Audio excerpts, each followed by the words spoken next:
We are on the record with file 25705-FC. Could you state your name for the record, please? Thank you. This is the date and time set for sentencing. Mr. Kupakar, have you reviewed the pre-sentence report? Ms. Bloomquist, Judge. All right, Ms. Bloomquist, have you had an opportunity to review the pre-sentence report? Yes, Your Honor. Any additions or corrections? I have a couple. Your Honor, this offender was a mandatory 25 habitual fourth offender. That's not noted in the pre-sentence investigation report, so I'd ask that that be changed. Specifically on page 1 in the sort of that third box over from charge 1, it just lists habitual criminal felony fourth. I'd like to add the words mandatory 25-year minimum next to that.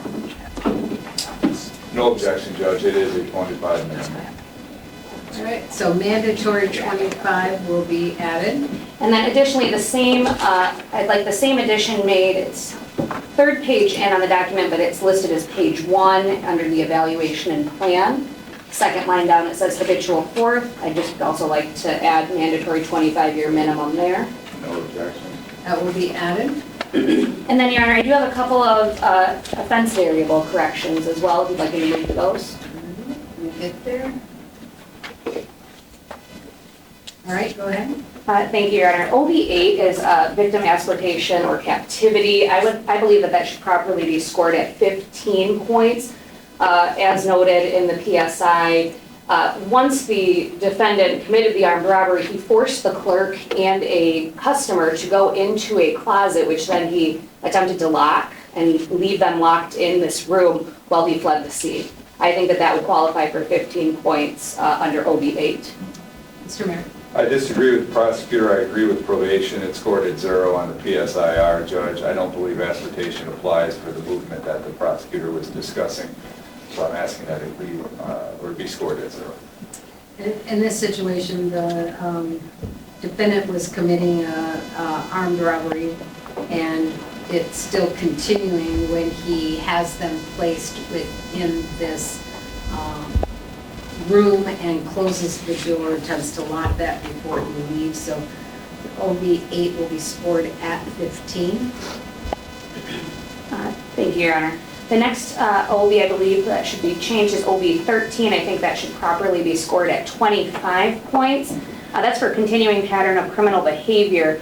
And here, Your Honor, we have the sentencing offense of armed robbery, excuse me. We have the additional offense of armed robbery, which was dismissed as part of the plea agreement.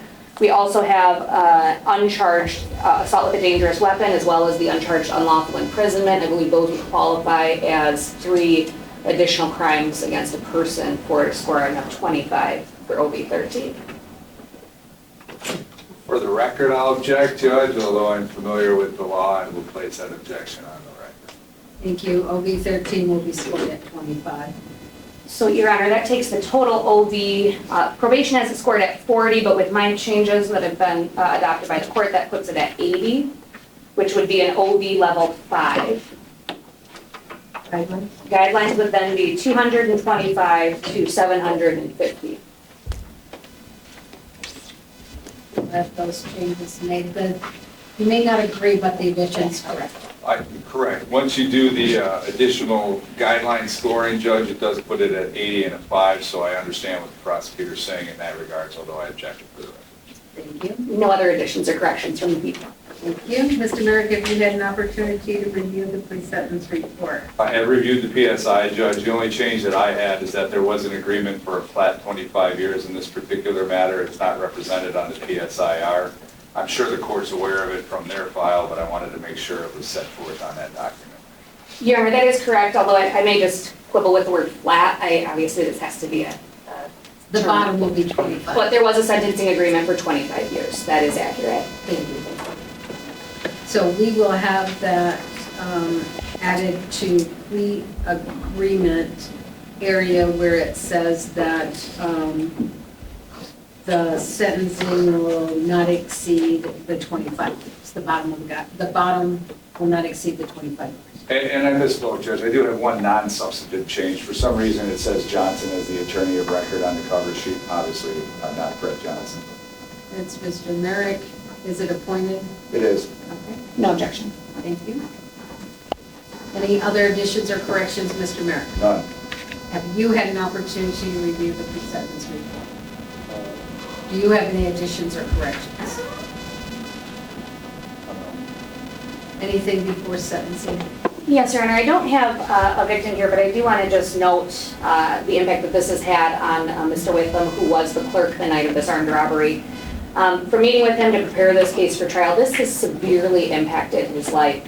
In his PSI, he states, "It feels like I was supposed to die that night. I now have trouble sleeping. It's unsettling to be in crowds, and it has affected my trust and social life. It seems that as if I'm in a constant state of anxiety." And meeting with him, he's echoed that. I know his victim impact statement was about a year ago. But this is a significant crime that caused significant damage to not only this clerk, but also the patron that was in the store, as well as the others for the one that sort of package deal, the clerk, that gas station clerk and the manager. Mr. Madlock's actions are completely out of control. And the court is well aware of his history. He had prior juvenile adjudications for armed robbery. He gets done on those sentences. He commits another armed robbery as an adult. He is 3 months off of parole when he then goes and commits these 2 armed robberies. And he's escalated every single step of the time to the point that he actually fires a weapon in the store at this one. The 25-year sentencing agreement is proportionate to him, and I think that the court obviously should follow it, given that we've negotiated that. But Mr. Madlock absolutely needs this lengthy prison sentence for his actions. Thank you. Thank you. Mr. Merrick? Judge, as we have an agreement, there's not much to say. My client wanted me to address the comment by the prosecutor regarding 3 months off of parole.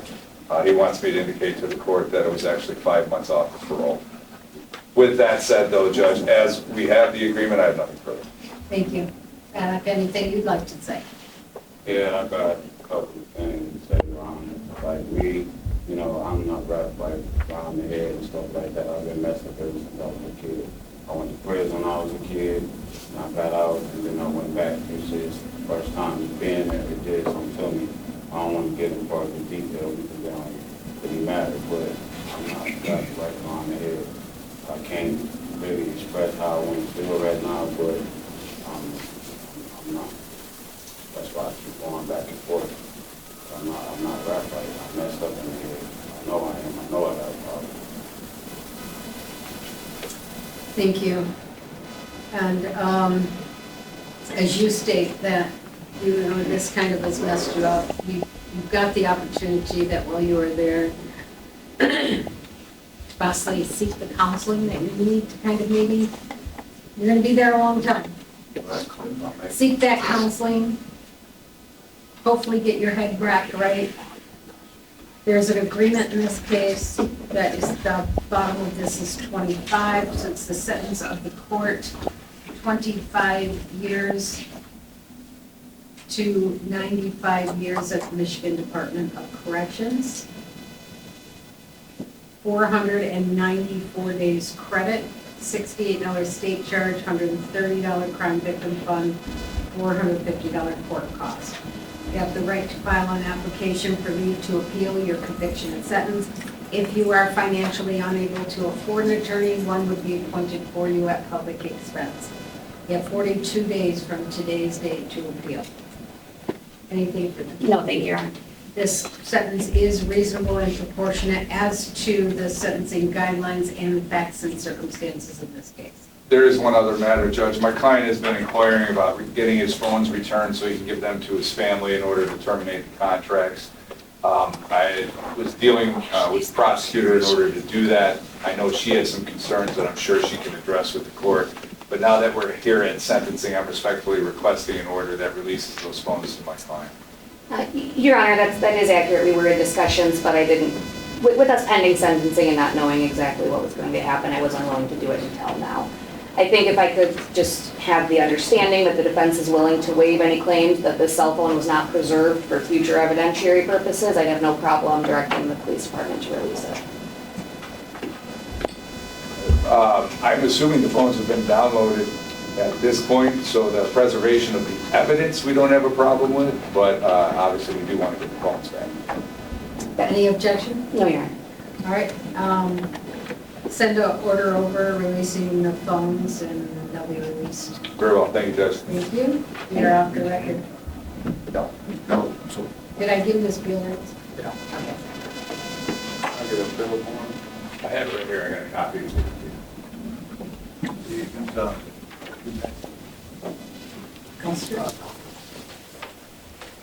That's Mr. Custer. Johnson. Right. Duster, the, go on 35, 06 charge.